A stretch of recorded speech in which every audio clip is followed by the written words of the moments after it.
You're listening to What She Said, a podcast for bloggers and creatives hosted by me, Lucy Sharif, a freelance journalist living in London.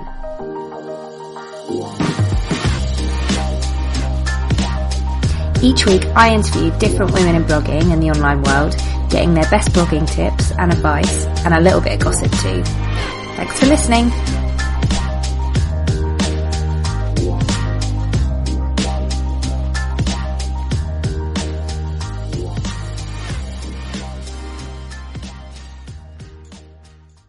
Hello and welcome to episode 18 of the What She Said podcast. Thank you for being part of the What She Said podcast community. I'm amazed every week when I get stacks of DMs and tweets and emails and whatever on a Monday morning or Monday afternoon or throughout the week whenever you guys listen to it about how you've enjoyed the podcast and how you've learnt stuff or how you've enjoyed listening to it on your walk. Or I love it and I can never get enough of it. It's a massive, obviously, ego boost, but also it's really nice to know that what I'm putting out there in the world and something that I'm really, really proud of is resonating with all of you. Anyway, on to this episode, because we haven't got too many to go before the end of season 1. And then I'm going to take a little break and I'll be back up and running in January, I think. There isn't a date for it yet, but I'll obviously let all of you know. And the best thing for you to do, make sure you're in the loop, is either check in with my blog, sign up to my newsletter, or just subscribe to this podcast, because as soon as there's a new episode, it will come straight to you. Okay, that aside, episode 18. So, in this episode, I chat to the amazing Bowe, Rhianna Olivia. She's awesome. She's so cool. And actually, this episode came about because she answered a tweet that where somebody had said, "What podcast would you love to be a guest on?" And she said, "Mine," and somebody else's as well. But anyway, I got back and was like, "Do it. Let's do this." So we got on Skype and had a chat, and it was awesome. So Rhianna is an award-winning lifestyle blogger, and she has one of the most beautiful Instagram feeds. It's so gorgeous. And when I chatted to her, she just so impressed me. She just smashes blogging, Instagram, Twitter, YouTube, and she does that on the side. It's just her side hustle, and she holds down a full-time job. It's crazy. She's also really, really generous with her knowledge, which I think there's not enough of that in the blogging community. But anyway, she does. So she's got some amazing tip. Oh God, I can't even speak. She's got some amazing tips for Instagram. We also chatted about her blogging journey, of course, her recent brand redesign from Robocop to Rhianna Olivia, and we have a really good, super useful chat about how Google Analytics can help you and your blog. It will completely demystify it, so I really hope you enjoy it. Hi, you're right. Hello, how are you? Thank you. Good. Thank you so much for agreeing to be part of the podcast. Oh my God, thank you so much for offering. This is really exciting. I love this podcast. You've been such a cheerleader. It's awesome. It's really, really nice to have people that listen to the podcast on the podcast, because it just makes it a bit more, I don't know, special. I agree, actually. It's nice to sort of know what I'm getting into as well. Absolutely, yeah, exactly. So you listen to it, so you know what's coming. So for anybody that doesn't know who you are, do you want to introduce yourself and just let us know about your blogging journey so far?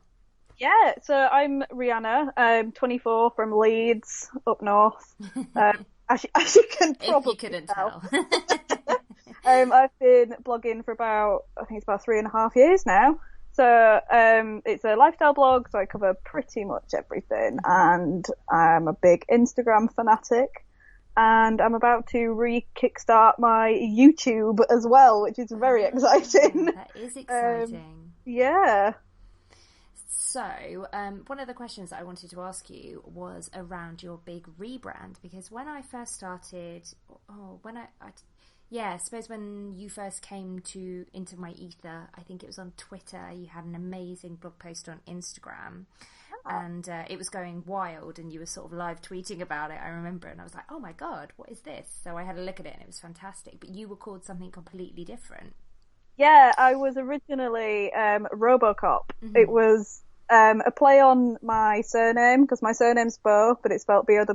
Yeah. And my first two initials are RO, so it was Robocop, which I loved. It was really unique, and it was me, and I really liked it, but I just kind of outgrew it, and I was so sick of having to explain it to everyone who asked. Everyone who asked, I'd be like, well, it's this, and it's this, and it makes sense.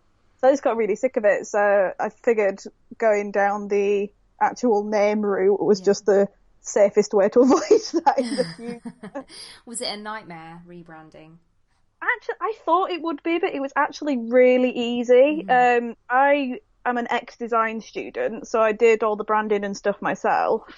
That makes a lot of sense. And I got Phil from Pipdig to do the migration for me. And nice. like, he barely charged anything, and it just meant, because I'm fairly technical, I can do the basics, but when it comes to that sort of thing, I was like, I just know I'm going to screw something up.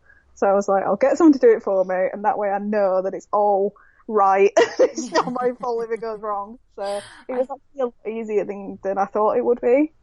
So Pipdig are web designers, aren't they? Yeah, they do Blogger themes, but then he also does migrations over to different domains, or if you move in from Blogger to WordPress or that sort of thing, he kind of helps out with everything. So it's really handy to have him on board for that. Pop the link in the show notes. So are you on WordPress or are you on Blogger? I'm on WordPress. I'm self-hosted. Yeah. I'm a real research nerd. So when I first started blogging, I didn't really go into it completely blind. I did a lot of research before I sort of properly started. I was only blogging about a month or two before I decided to take the jump to self-hosted. Oh wow! So I've been self-hosted now for about 3 years. Yeah. So right from the very beginning, basically. So when you first started, because blogging isn't your full-time gig, is it? No, unfortunately not. I have a full job. Blogging is my side hustle. But would you want blogging to be your full-time gig?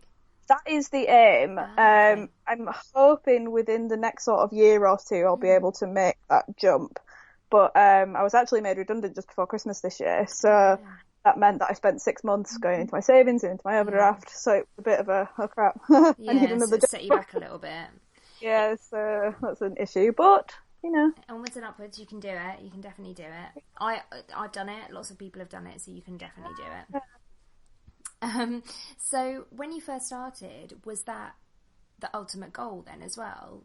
Absolutely not. Like, when I first, to say I did do so much research, it was more on the technical side. Like, I had no idea that you could really do stuff like that when I started. I had no idea that you'd get, like, free meals out and, like, little freebies and actually have then the aim for it to be my full-time job. Like, I was completely oblivious that was even a thing.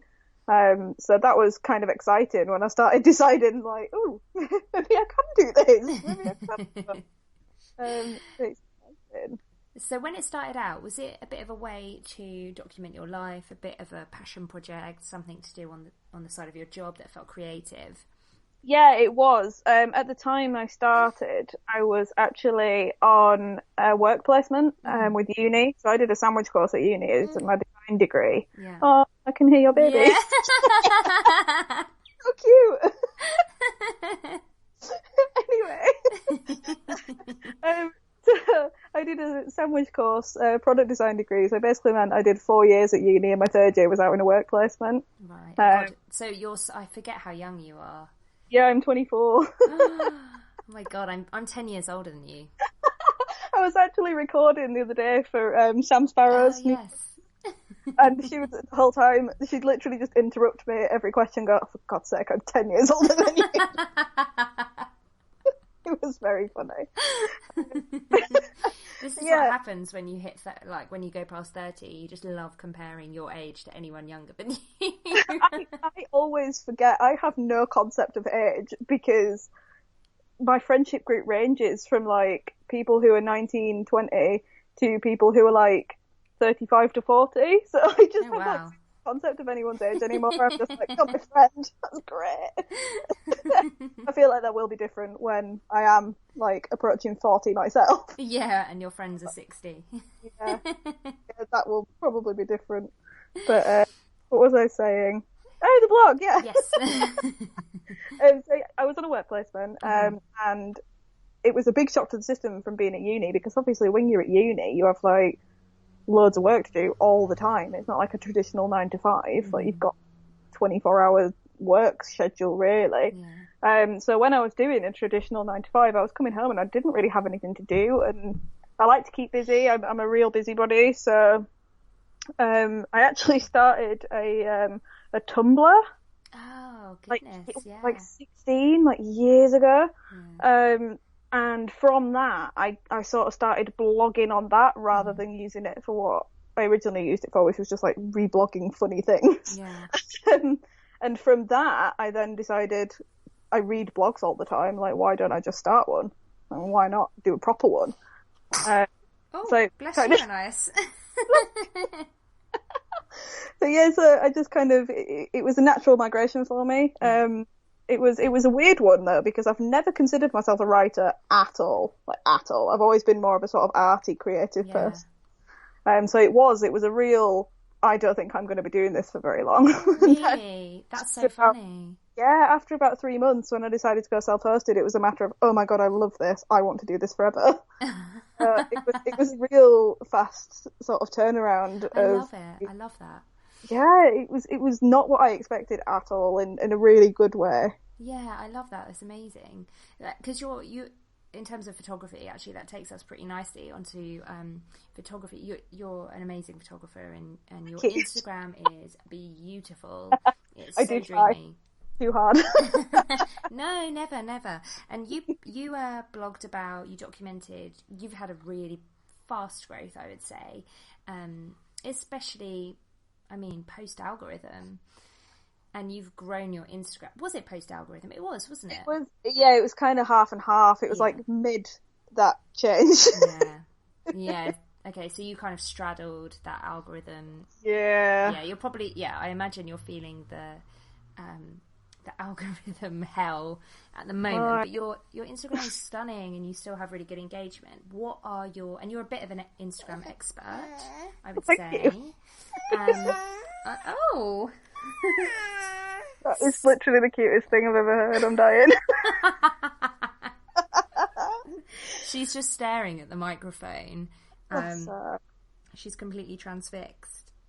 And she can't hear you at all because I've got headphones in, so she's just staring at it, just making noise.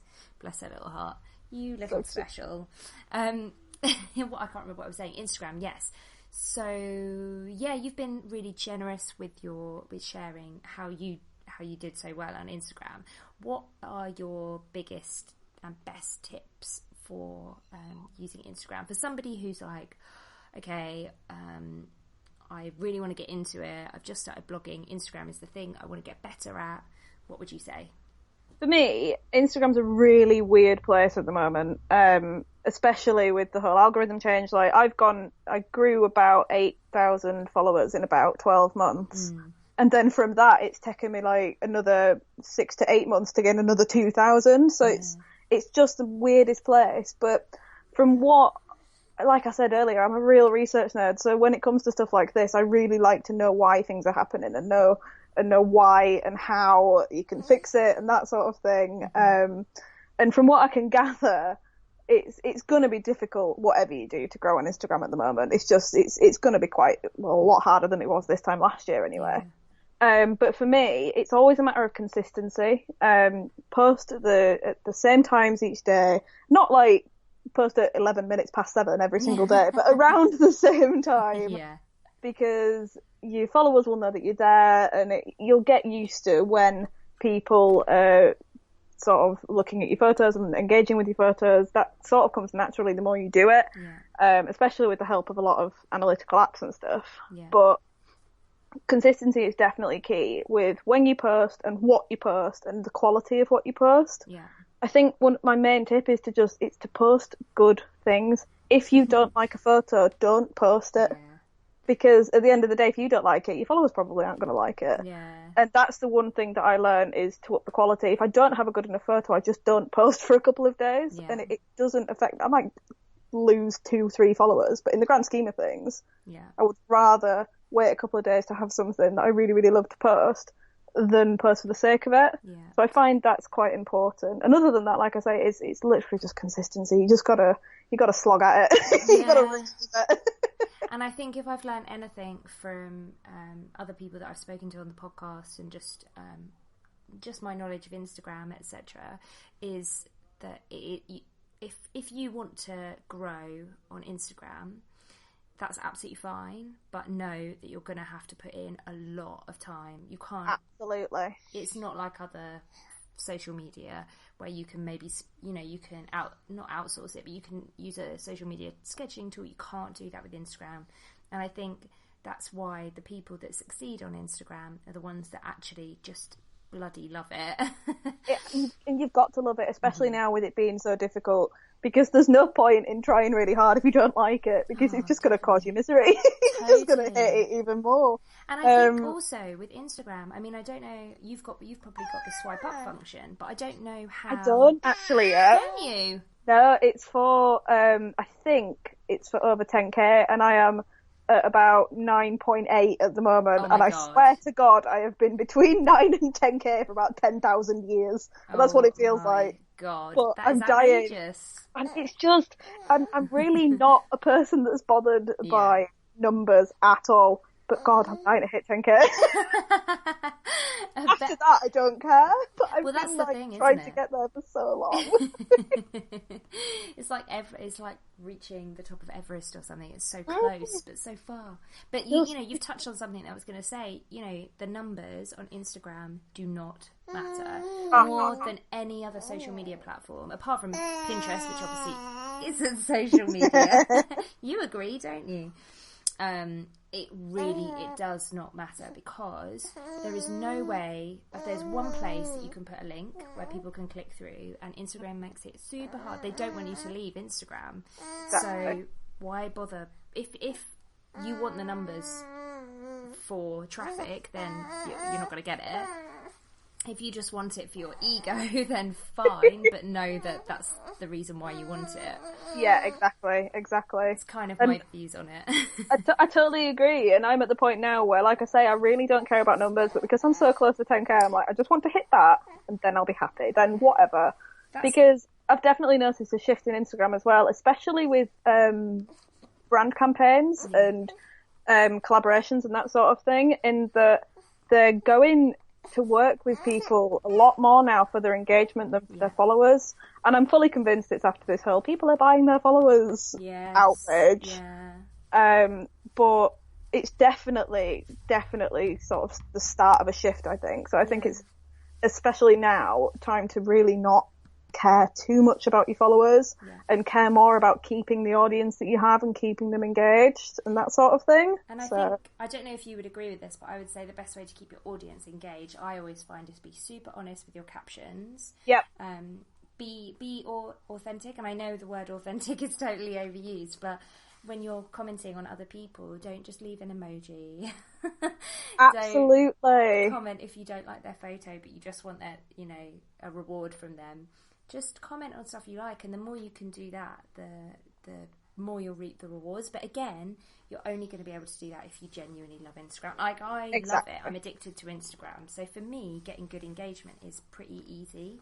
Because I just, I there are people that I check in with daily, and they check back in with me, and I absolutely adore your Instagram. It is by far one of my favourites. The photos you post are just completely my aesthetic. The whole moody with flowers, and I love it. Do you know, funnily enough, when you did a Follow Friday and featured me, I got 300 extra followers. Are you joking? I got loads. That's amazing. I mean, some dropped off a couple of weeks later, but that was by far, because I looked at my I just was getting loads of followers, and they kept coming over the next 24 hours, I guess. It was incredible. I was so chuffed. Oh my God, that's because, as well, that's why I like to do Follow Fridays and Instagram stories, because on Twitter and that, you can do as many, you should follow this person on Instagram as you want, but people on Instagram are going to want to follow other people on Instagram. Yes. So when they can see this beautiful feed all in one go, with just an easy click-through link. It's Yeah. it's the best way to do it by far. I completely agree. Everybody should do more Follow Fridays. They're the nicest thing Yeah, to do. I'm trying to make the effort to do more at the moment, and I'm really enjoying it. Yeah. It's making me find more people that I like as well, though. Well, that's it. And the more that we can all do that, the kind of smaller our community gets, and the more we end up finding our own tribe. That's what I've found. Yeah, absolutely. It's good. Spread the love, guys. So moving on from Instagram, although I don't think either of us want to. We're both clearly addicted. I could talk about Instagram all day. What have been the biggest kind of growth game changes in your blog? In my blog, I always go through phases. It's really bad. I always find I get the most growth in autumn, winter. Partly because I never leave the house. So I have loads of time to dedicate to actually working on my blog. And the rest of it is all, like, you've got to know what your audience like, and I feel like I've tapped into that now. Yeah. And How have you tapped into it? I'm a big Google Analytics nerd, so I like to know what's popular and know what people are enjoying, know what people aren't enjoying, that sort of thing. And I tend to make mental notes of posts that do particularly well. Yeah. And over the last sort of 3 years, I haven't really narrowed my niche as such, because I technically really post about more than I did 3 years ago. But I've definitely managed to sort of grasp the few niches that my audience like, which tends to be, for me, sort of lifestyle-y, personally type posts about my life. Blogging posts, so for example the Instagram post that you were talking about earlier, that sort of advice thing, and travel content. So those three are like always the three that do the best. Yeah. So rather than ploughing people with that all the time, I tend to space it out over the month and keep it fresh, and because otherwise I'll have a week of posting really good content and having really great stats, and then 3 weeks of nothing. That just really bugs me. Yeah. But going back to Google Analytics, because I think the audience will probably really like that. I think Google Analytics seems to scare quite a lot of people. Whenever I talk to newer bloggers about it, and they're like, oh God, I don't know what it is, how do I use it? And actually, it's super simple, it's incredibly powerful, you can get very, very detailed, and you can really go into the nitty gritty of it, but you really don't have to. When you're talking about how you're a bit of a geek and you love looking on Google Analytics at different themes and looking at what's trending, what exactly do you do? Well, for a start, I'm going to totally plug a post here, but about a year and a half ago, I did a blog post that was like Google Analytics for beginners, and I'm still proud of that post. It's got loads of screenshots in it. Sometimes I have to look back at it to remind myself what something is. And I'm not an expert by any stretch of the imagination, but I like to sort of go through it and figure it out, and I do that with everything, though. I kind of and I go, right, this is here. So with Google Analytics, I find the best things are just the normal homepage, especially since they've redesigned it. It's really handy. You've got everything in one place now. And then your user demographics and your post demographics. So my three top things on Google Analytics. The first one is the homepage, which they have recently redesigned, and I just think it's great because you've kind of got everything all in one place for a quick glance. It's nothing too detailed. It's just like your instant sort of stats, bounce rate, page views, that sort of thing. And it's quite handy to just look at that and know straight away over the past 7 days or 28 days or whatever. Yeah. Secondly, I really like to know my user demographics. I always find that quite interesting to see what countries people are in and like how old they are. Yeah. Age range is never really a surprise for me. It's usually people from like 20 to 35, which is pretty standard for the type of blog that I run. But my absolute favourite is looking at post popularity. And what I like to do is sort of go back right to the start of my blog to now in the what's the word? The date range. Oh yeah. You can like drill down. Yeah, you can do a custom date range, so you can do it from standard like 7 days, month, 30 days, 90 days, whatever, or you can do it custom. So I like to do it custom and go right back to the start of my blog to now and see what posts are most popular. And I found it quite interesting, so I did it for the first time in ages the other day. and it just showed me how important Google organic search is for my blog especially, because I would have thought that Instagram post would have been my most popular due to the sort of reaction it got off social media. Yeah. But in actual fact, I did. Have you ever heard of the Joe Wicks 90-day SSS plan? Yeah. Hell on earth, don't do it. I attempted it for a month last year, and I did a post after the first month saying this is how I found the first cycle. And that post has like triple the views of the second most popular post on my blog, and I think it's because it's literally called How I Found Cycle 1 of, and so people are googling it for reviews of the cycle and finding my post, and it's just I forgot I wrote it. Like, it would never have even entered my head. So it's very interesting to see that sort of thing, I think. Yeah, it's really interesting, and sometimes I find it really annoying because organic search is super important. But also creating shareable content is just as important. But I find that the things that people come to organically, like my most popular posts, are things that I don't necessarily want to be creating all the time. Yeah, I'm exactly the same. Like I said, I totally forgot I even wrote that post, let alone that it'd be my most popular one. But it is interesting to look at it because it's super good to see.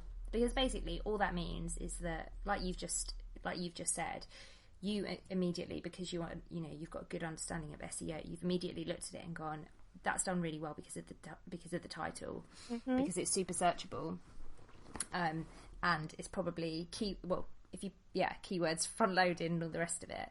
Yeah. So that's the reason why it's done super well in Google. And it's good to see that, to analyse your own, where you're going right with SEO, so that you can kind of replicate that if you can. I absolutely agree. It's insightful, and it's quite important, I think, to almost look back on your old content and see how it's done and sort of analyse why it's done well and why it's maybe not done so well and that sort of thing. Yeah, absolutely. Going back to your first Google Analytics tip, which was about the dashboard, which is super intuitive. I agree. It's really, really handy if you just want to check in, and it's not overwhelming because everything on your homepage is or dashboard or whatever it's called is it's in language that's easy to understand. I agree. I completely agree. So I have a bit of a bone of contention with the stats that people use. So when we talk about, and I might be getting this completely wrong, so there are a couple of stats that I check in with, and that is when you're talking about your page views, the terminology that Google Analytics uses for it is actually not page views, it's users. Is that correct? Google Analytics has page views and unique page views, and if I'm honest with you, I don't know the difference between those two things. Yes, unique. But what is confusing for people is a lot of brands are asking for unique users, because that basically, you can get as many page views as you want, but the way I like to look at it is the three sort of core statistics that you can get from Google Analytics are your users, your sessions, and your page views. So when it comes to users, that's what people refer to as unique users. It's just Google Analytics calls them users. Yes. It's the same thing. It's the absolute same thing. That's what I meant. So when I talk about my uniques, it's my users. It's not my... Because people will refer to unique page views, and then they'll just look at the term page views on Google Analytics, which is much higher. Much higher. So sometimes your page views, using the Google terminology, could be 20,000, but actually your unique users is 5,000. Absolutely that. And what a lot of people don't understand is the difference. So you can have, for example, if you had one person come on your blog and they visited 2 pages, that would be 1 user and 2 page views. Yeah. If they then came back on your blog later in the day, that would be still 1 user, it would be 2 sessions, and it would be another couple of page views depending on how many pages they opened. Yeah. So it's once you kind of get the hang of that, it's really easy, but the key thing you need to be looking at is your unique users, because that's how many individual people have been on your blog. Whereas page views is just how many pages have been opened. So it's really good to know, especially the sort of relationship between the two, because it's showing that people are engaged and they're visiting more than one page at a time and they're staying on your blog, so your bounce rate's good and that sort of thing. But users is really the key one. That's the other thing I wanted to talk about, actually, because the other metrics that I focus on are the pages per user, because you can have a look at that, which you obviously want to be as high as possible. The amount of time people are staying on your site and the bounce rate, which basically the bounce rate is exactly the same as the amount of people that are staying on your site. It's just flipped the other way around. Yeah. So what you don't want is to see a bounce rate of 90%, because that means that people are literally jumping in and jumping out. Absolutely. But a common misconception as well is that a really high bounce rate is bad. Like, it is. Obviously, you want it as low as possible, but it's really, really common for bloggers to have like 70 to 80%. Yeah. That would be considered good. I was going to be, I have a bounce rate of about 75% most months, which sounds massive, but it's fine, because I look at the pages that people are visiting, how long they're staying on the site. You kind of have to look at everything together. Yeah, you absolutely do. But I really, really think that people need to understand Google Analytics, understand exactly what they mean. I also have a post on it. I'll put the link to both of our posts in the show notes, because when you're putting it on your media kit, it's really important that you put the right figure. Oh, it absolutely is. And it's so easy to get it wrong as well, because it's really terminology. easy. You've got to know what they're talking about, and if you don't know which is which, then obviously it's really difficult. Yeah. But there are so many posts and stuff online now. It's really easy to get the hang of. Yeah. It took me a couple of hours one Saturday afternoon to just scroll through the internet and be like, oh, that's where that is. That's where that is. So I think it took me about a year to properly work out that I was using all the wrong stats. And I'll tell you, it's easily done. My heart sank when I realised that I was looking at the wrong number. I was like, wow, okay, so my numbers are not as good as I thought they were. It's a really awful thing. And to be fair, I went through a really similar thing recently when we rebranded my blog. The Google Analytics tracking code was actually on my blog twice, and we didn't realise. Oh. So my bounce rate went down to like 1%, and I was getting like double the amount of page views, and I was like, I really want this to be real, but something tells me it's not. So for a good few months, I'd had like double the page views, and I thought, because it was tracking everything twice, and I was just like, oh my god, I thought that I'd just done really well, and no, it's just not real. That is devastating. I attest to the fact that is devastating. You just mentioned, so if anybody doesn't understand, because basically the podcast episode that went out, what day are we? Tuesday. Yesterday was the one with Beverley, and she talked a lot about SEO, and people really loved it, but people were getting quite scared. Yeah. So I don't want anyone to get scared by Google Analytics. So the tracking code that you're mentioning is, so it's actually really simple to get it into your blog. You don't have to understand code. There are stacks of plugins where you can literally just copy and paste. It's just a set of numbers and a couple of letters. So Universal, I think is it called Universal Analytics? That's the type that you want. But it's something like that, yeah. And you can basically, there are stacks of tutorials. I'll find one and stick it in the show notes so nobody gets scared. I would very much recommend, there's a blog, I can't remember what her blog is called, but her Twitter is more About Cat, I think. I love Cat. I'll if it's wrong, I will message you and I'll send you the right details. Okay, perfect. But Kat is like the Google Analytics genius. Like, she has all of the tutorials on her blog. She's fantastic, and she's always up for like giving her a quick tweet and asking her for help. She's just fantastic. So I would recommend her. She'll probably have an influx of people being like, please help.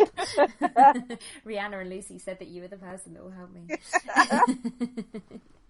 I will put all of that in the show notes. So, moving on to less geeky things. What are the favourite? So you mentioned when I asked you the question about your growth game changers, you said autumn, winter, you have more time. So do you just post a lot more regularly? Have you found that consistently posting is a boost for you? Massively. It is the one key thing that always positively affects my statistics, always, without a shadow of a doubt. And it's as simple as, if you have 20 posts in a month, you're going to have more people visiting your blog than if you had 2 posts in a month, because there's more content to read. It's a no-brainer, really. But because in summer I am a borderline, I like to call it like a summer alcoholic. It sounds awful, and it's really not that bad. It's just I really like a good beer garden in summer. So I tend to go after work and go for a few drinks, and then I get home and I'm like, oh, I don't really want to blog. So then I go weeks with my blog post and I'm just the worst. This is why I can't take it full time yet, because I'm a nightmare. It's different though, because when you are full time you have to do it, because you'll have well, exactly. And you'll have the daytime to do it as well. Well, that's very true. But in autumn winter I don't tend to have many plans, because I'm a real sort of home bird, cosy, up with a hot chocolate and a blanket and that sort of thing. So I tend to get a lot more content out over the colder months. So that is pretty much why I see a bit more growth then than I do in summer, for sure. So do you blog when you get home? How do you do it? Because a lot of people, so we had Sophie Cliff on a couple of weeks ago. I love Sophie. She's amazing, isn't she? She's such a powerhouse as well. She's in like my Leeds blogging crew, and I just adore her. Of course, yes. Yeah, she's genuinely as nice as she is, as nice as she seems. She's one of those people that, and she's beautiful as well. And you're like, I'm definitely gonna hate her. Yeah, but you won't hate her. You'll love her. You'll want to be her best friend. Absolutely. So she shared quite a few tips about how she does it, because she manages to get a post out, I think, pretty much every day. How do you do it? Oh, I don't. But in autumn winter, when you do put posts out, how do you do it? Do you do it at the weekends? Do you do it in the evenings? I am not a morning person. No matter how many times I try to be like Sophie and get up on a morning and do blog posts before I go to work, the snooze button always gets hit, and I cannot do it. I cannot drag myself out of bed. So I always do it either after work, or if I'm having a particularly slow day at work, I'll write a post on my lunch break. Yeah. Which I don't always get a whole post finished. I might only get half the copy written, or I might only get a couple of photos edited or whatever, but it's a big chunk of stuff done. It's an hour's worth of work done that I don't have to do when I get home. Yeah. But I can only really do that if I'm having a fairly slow day at work and can actually take my whole hour's lunch break. So normally it is an after work type of thing, but I am very lucky in that my other half is also a blogger. So, oh, really? I didn't know that. Yeah, he is also a blogger, so he completely understands, and most nights, especially when we're actually sort of on the blogging game and not being really lazy, we're just kind of sat in bed, just like tip-tapping away on our laptops, which is good because it means that he completely understands and I don't feel like I'm ignoring him or anything like that. So that is very, very handy. But it also means that on a weekend we go do things and we both blog about them. Yeah. So it's great. That's awesome. And also you have an Instagram husband. You actually I do. Yeah. He's a literal Instagram husband. He's fantastic. Yeah, because you do have a lot of pictures of yourself in Instagram. And I'm always like, oh, how does she get her other half? I'd always presume that you're with a friend or whatever who's just particularly good photographer. Now I know. Just Joe. It is the best. And to be fair, I only really started like fashion blogging and fashion Instagramming like less than a year ago. Oh, really? I was never really particularly comfortable in front of the camera apart from with selfies. Just a me thing, really. Yeah. And so when we first started doing it, I was an absolute nightmare, and God help him, like I was hideous. I didn't do anything, and it was all his fault. But since I've sort of got into the groove of it, he's got into the groove of it, and he's like a little personal photographer. It's great. I'm very grateful for his existence. We'll also link to all of his handles as well in the show notes, so you can check him out. On Instagram stories, you very occasionally speak to camera. Mm-hmm. Very occasionally. I don't really seem to see you doing it very often. And you mentioned that you don't really like selfies. Oh no, you mentioned that was the only way that you would do pictures of yourself. Yeah. You wouldn't do kind of posed pictures. No, not until very recently at all. Like it just didn't feel like me. Why? Is that a self-conscious thing, or is that I think it was. I think it was a self-confidence thing for sure. Like, I'm not a size 6, by any stretch of the imagination. And then I've written about it before, like it's an awkward place to be. It's like this sort of in the middle, not really that thin, but also not plus size. It's like, it's very awkward. So I feel like for quite a while I was just a bit uncomfortable with that sort of part. But as I've kind of got used to it and I've sort of explored my sort of fashion sense a lot more, and I've really sort of come into my own with that sort of thing now, and it's great. It's really great. And to be honest, I feel like the majority of, in fact, it's a fact, the majority of us are not miniature, or we're not supermodels or plus size. Most of us are in that middle section and feeling like gross about it. So the more of us that put ourselves out there, and there are some really amazing bloggers doing, you know, like yourself, taking pictures of themselves and doing outfit shots, and they're the ones that you kind of, well, certainly they're the ones that I feel more, it resonates with me more, not the I don't know, I'm trying to think of someone, but I don't want them to be offended, not like the Viviana, oh no, she's not that anymore, the Anna edit. She doesn't resonate with me because she's too perfect. She's out of my league now. I love her. She's so lovely. She seems really lovely, but I don't look at her stuff and think, oh yeah, I could do that. Yeah, I totally agree. Not I totally anymore. agree. So, well, that's another reason I kind of started doing that, because it was a bit, well, I don't really see people my sort of shape wearing normal clothes, and it's quite nice to be able to sort of see people and go, oh, actually, I might look quite good in that. Yeah, exactly. And it's really important that more of us do it, to normalise things. This is what normal people look like. So, YouTube. So you mentioned that you're going to foray into YouTube as well. Why? Well, YouTube I've got a love-hate relationship with YouTube. I did it for about 2 years, and I did weekly vlogs, and it was great, and I loved it. And then when I was made redundant, I was like, I'm going to try daily vlogging. So I did a couple of daily vlogs, and it was really fun. And then I set myself the challenge of doing Vlogmas, which, for anyone who doesn't know, was a daily vlog every single day in December. And it completely burned me out, and I hated it. I ended up absolutely losing all creativity for YouTube. So I just sort of went, right, I'm leaving. I might come back, I might not. And on top of that, I've had a lot of technical issues with my laptop. It's very, very old now. Trying to open any sort of video editing software just sends it into a frenzy. So for the past sort of 6 months, I've just sort of left my YouTube channel to fester. And I'm getting to the point now where I'm starting to miss it. And I'm getting a new laptop in a couple of weeks. So it's sort of all falling into place. So I've kind of decided that I'm going to take another shot at it. That's exciting. That's super exciting. Yeah. You know, everyone's saying that video content, and actually everyone's saying it because it's true, video content is really important, being able to create video content if you can. I'm definitely not a YouTuber. I think I've made my peace with the fact that I just can't be bothered to learn. I've tried to learn how to edit videos, but I find it really hard. Too hard. But I don't blame you, in all honesty. But it's great for you because, especially when you're a lifestyle blogger, but also for the travel content that you produce, it's another... Yeah, absolutely. It's just another way of being able to offer content that people can consume in a different way. No, I'm really looking forward to being back at it, and I've already set myself some rules in that I'm not going to be doing weekly vlogs anymore because it just took up far too much of my time, and it put this weird pressure on me, or well, I should say I put this weird pressure on myself to constantly be like doing things and making my life look really interesting for the sake of a weekly vlog, and it just tired me out too much. I was so sick of it.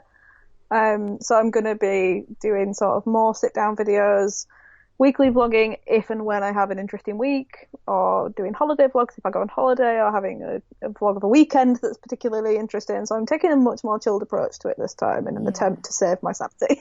I think that's important because it's that kind of all or nothing attitude of Vlogmas or die can completely burn you out. It was so awful. Yeah, it looks really tough. I see people doing Vlogmas and I bow down to you. I don't know how people do it.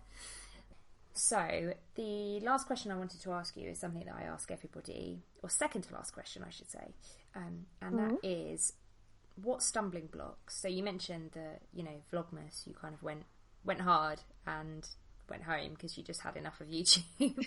What other stumbling blocks have you? What other stumbling blocks have you found when you've been in your three and a bit years of blogging? There are two things that always are the reason why I might go through a period of not posting very much, or I might go through a period of doubting myself or that sort of thing. The first one is mental health. I suffer from anxiety and depression, and it's a bitch. Like, sometimes you just hit a wall and you can't do anything anymore. And I've come to peace with that, and if it happens, then I'm fine with it and I can get through it and I just do what I need to do.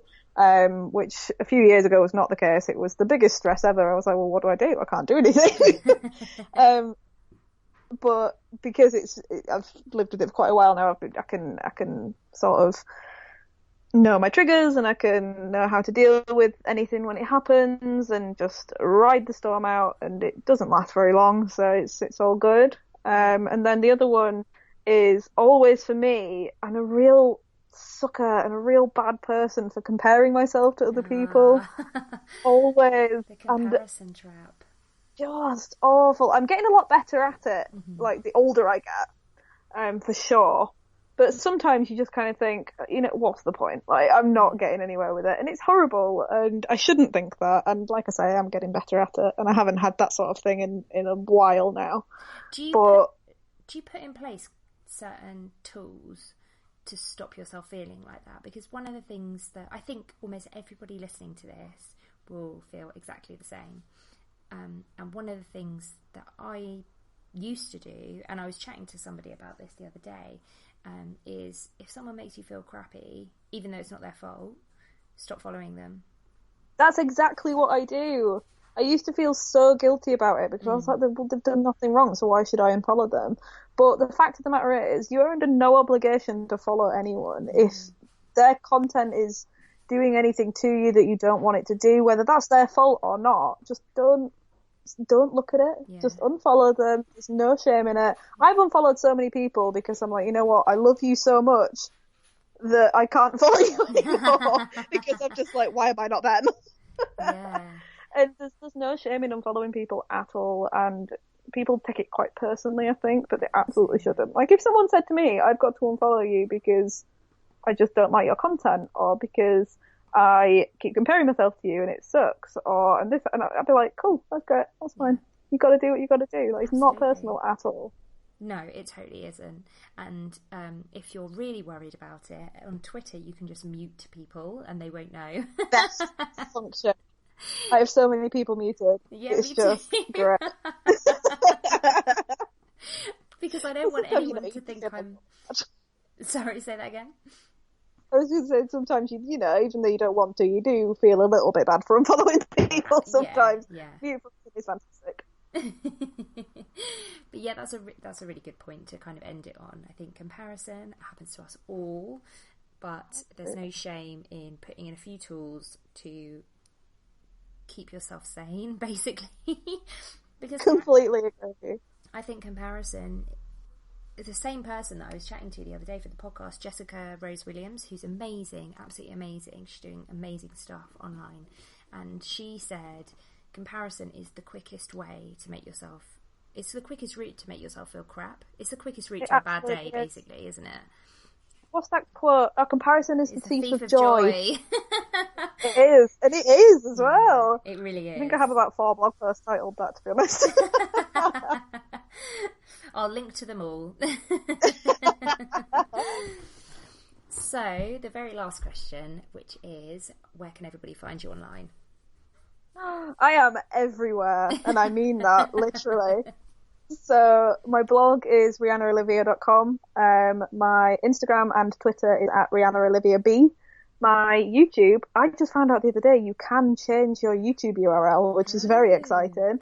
So I am now YouTube. If you search Rhianna Olivia, I might not come up because it's still sort of settling. So either search Robocop, or you can go direct to youtube.com/c/Rhianna Olivia. I'll link it all to make it easy. Yes. I'm on Pinterest as well, but I don't really use it, and I should, because I read your post the other day about Pinterest, and I was like, I need to get on that, really. We will talk about that offline. Thank you so much for being part of the podcast. Oh, thank you so much for having me. It was so fun.